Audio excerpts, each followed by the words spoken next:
आपको मालूम है भारत का एक बादशाह था, उसका नाम था जलालुद्दीन मोहम्मद अकबर। नाम सुना है? अकबर के कोई संतान नहीं थी, एक भी पिल्ला नहीं हुआ उसके, मतलब बच्चा नहीं हुआ।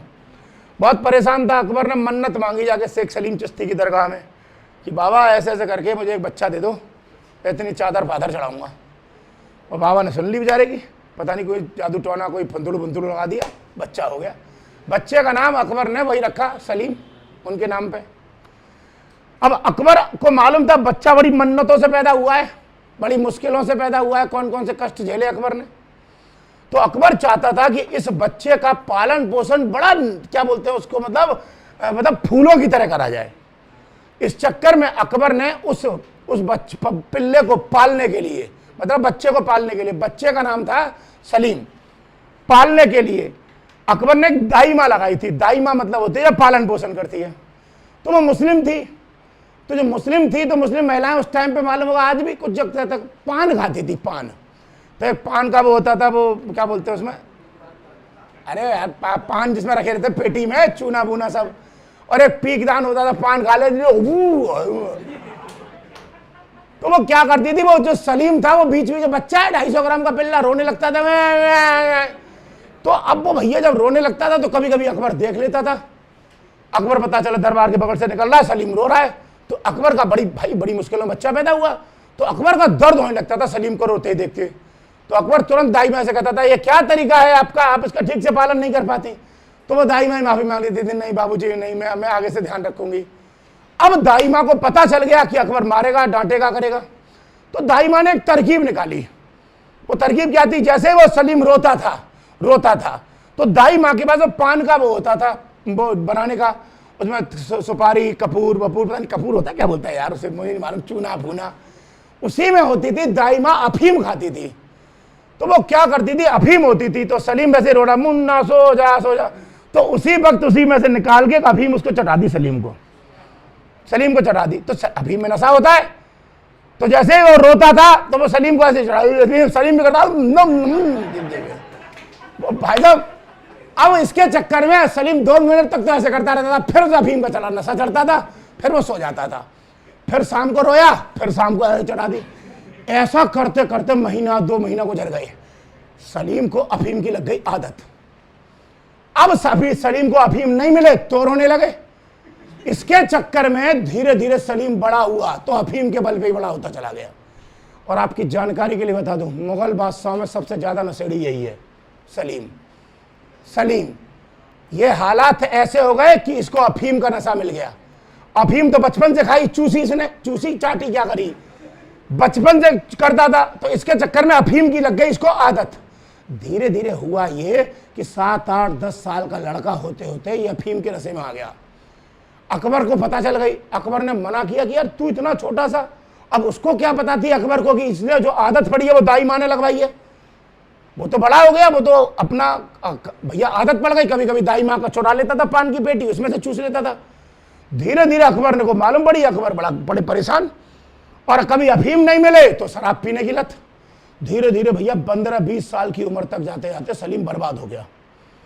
अब किसी बाप का बेटा बर्बाद हो रहा हो, वो भी नशे में, और वो भी राजा का बेटा, जलालुद्दीन मोहम्मद अकबर का बेटा नशे में बर्बाद हो रहा है, तो बाप को बुरा लगेगी नहीं लगेगी? बाप को बुरी लगी। अकबर को गुस्सा आ गई। एक दिन अकबर ने पूरे दरबार में आदेश जारी कर दिया कि कोई भी ना तो अफीम बेचेगा, ना अफीम खरीदेगा, ना अफीम बनाएगा, और अगर कोई भी बेचते खरीदते या बनाते हुए पाया गया तो उसको फांसी की सजा है। ले, मार दिया सबरा। अब राजधानी उस वक्त जो थी क्या थी, आगरा। आगरा के बाद पहुंची फतेहपुर सीकरी। आगरा से लेके फतेहपुर सीकरी तक अफीम बंद। लेकिन नशेड़ी को तो आदत पड़ गई, चाहिए इसको, तो जो बड़ा परेशान। अब भाई साहब अफीम के लिए पहले तो फतेहपुर सीकरी घूम रहा सलीम, कहीं नहीं मिली, बहुत कह रहा, किसी से गिड़गड़ा। नशेड़ी क्या करता है, गिड़गड़ाता ही, बाबूजी एक पौवा दिलवा दो, ठेका बंद है, ड्राई डे।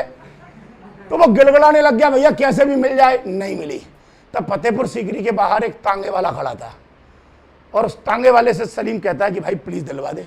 उसने कहा शहंशाह आलम, आप राजा के बेटे हो, मैं बता तो दूंगा तुमको कहाँ मिलती है, लेकिन तुम्हें बता भी दी मैंने तो मर जाऊंगा, छोड़ेंगे नहीं मेरे को मालिक। उसने कहा मैं किसी को नहीं बताऊंगा, तो प्लीज बता दे मुझे, बस प्लीज बता दे। बड़ी मुश्किल में जाके उसने बता दी, और बताइए क्या, आगरा में एक बाजार पड़ता था, एक रेड लाइट एरिया था, क्या बोलते हैं आप समझ रहे होंगे रेड लाइट एरिया के बारे में, मतलब एक कोठा था, वहां बताया कि कोठे पे मिल जाएगी। उसने कहा पक्का, उन्होंने कहा 100% मिल जाएगी। तो उसने कहा तू कोठे तक ले चलेगा मेरे को? उसी तांगे वाले को बोलता है कोठे तक ले चलेगा। अरे मालिक क्या कर रहे हो, मरवाओगे मेरे को क्या, तुम मेरी बलि चढ़ाओगे?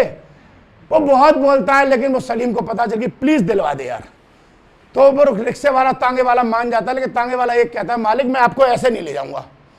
क्यों? क्योंकि तुम राजा के बेटे हो, तुम्हारी वेशभूषा बिल्कुल राजाओं जैसी है, बिल्कुल राजा का बेटा, बिल्कुल टोपा वोपा अपना ताज भाज लगा, भाई रॉयल फैमिली का सब सूट पहन के घूमता था। उन्होंने कहा मालिक ऐसे ले जाऊंगा तो तुम्हें कोई देखेगा, पहचान लेगा, तुम राजा के बेटे कोई देगा भी नहीं। तो उसने कहा क्या करना है? मालिक फटे फूटे कपड़े पहन के आओ। फटे फुटाए बिल्कुल मजदूरों की तरह। तो सलीम जाता है मजदूरों के कपड़े पहनने और जाके तांगे से बैठता है। आगरा के बाजार में आते हैं और ऊपर से वो तांगे वाला उसके लिए अफीम लेके आता है। अब अफीम मार्केट में बंद है, लेकिन फिर भी कोठे पे मिल रही है, रोज आता है यहाँ पे। फतेहपुर सीकरी से आगरा, फतेहपुर सीकरी से आगरा, फतेहपुर सीकरी से आगरा, रोज। धीरे धीरे धीरे धीरे एक दिन वहां पे नीचे खड़ा होता है, ऊपर अफीम खत्म हो गई होती है, ऊपर खत्म हो गई होती है। रिक्तांगे वाले को बोलता है पैसे ले जा, लेके आ। वो कहता है मालिक खत्म हो गई, अब नहीं मिल रही। वो कहता है कैसे नहीं मिलेगी, फतेहपुर सीकरी से आए होती दूर तक। और ऊपर खुद जाता है, ऊपर कोठे में चल रहा होता है डांस। अब जैसे डांस चल रहा होता है तो सबसे बड़ा तो डांस पे ध्यान नहीं देता, नशेड़ी को पौवा मिल जाए। वो अफीम के जुगाड़ में गया था, अफीम के लिए जैसे ही पहुंचता है उसने कहा अफीम चाहिए। उन्होंने कहा नहीं मिलेगी। अब किसी को पता तो है नहीं राजा का बेटा है ये। उसने कहा पैसे एक्स्ट्रा ले लो, 100 रुपये एक्स्ट्रा ले लो, प्लीज दिलवा दो। उन्होंने कहा 200 लगेंगे एक्स्ट्रा। उन्होंने कहा ले 200 दे दे। अब क्या हुआ, वो अफीम खा के वहीं पे बैठ जाता है साइड में ही। अब बैठ जाता है चुपचाप। वो लोग कोठे वाले कहते भी भाई साहब यहाँ से जाओ, तू 100 रुपये पकड़ना अपने। और डांस चल रहा होता है। डांस वहां पर एक लड़की कर रही होती है, अनारकली। अब वो डांस देखते देखते नशे में इधर डांस देखने लग गया। तू चीज बड़ी है, मस्त मस्त। अब वो पगला गया भैया। अब रोज 2 चक्करों में आता है फतेहपुर सीकरी से आगरा। काय के लिए? एक अफीम और एक अनारकली। रोज आता है, रोज 15-20 दिन तक लग के आ रहा है। लेकिन इसी बीच एक पंगा फंसा। एक दिन पता नहीं कि ज्यादा चढ़ गई थी, पिताजी का वो लेटर हेड निकाल लाया, अकबर का, शहंशाह आलम का शाही फरमान निकाल लाया और नीचे आके लिख दिया उस पर क्या कि प्रिय अनारकली, मैं आपसे बेइंतहा मोहब्बत करता हूँ। पिछले 22 दिन से जब से आपको देखा है, रात को नींद नहीं आती है, दिल का चैन वैन सब खराब हो गया, रोटी खा नहीं पाता हूँ, पानी की प्यास लगती नहीं है, बड़ा बर्बाद हूँ। इसलिए मैं चाहता हूँ, मैं आपसे निकाह करना चाहता हूँ। स्पष्ट शब्दों में, साफ शब्दों में, घुमा के फिराने की आदत नहीं है मुझे। सीधी सीधी बात, ना मुझे लव यू आता, कुछ नहीं आता, सीधा सीधा निकाह करना चाहता हूँ, बात खत्म।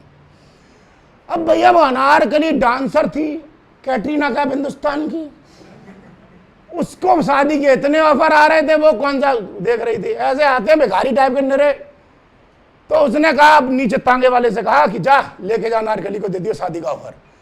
अब वो आता है फरमान लेके अनारकली को, मैडम आपके लिए एक निमंत्रण पत्र आया है। उसने कहा कौन है? मैडम जी एक वो आता था ना लड़का अफीम पीने, उसने भेजा। वैसे हटा, ऐसे झंडू बाम 150 आते हैं रोज, कौन पढ़ेगा इनको? मैडम पढ़ लो, किसी के दिल के अरमाए आंसुओं को बहा रहे हो।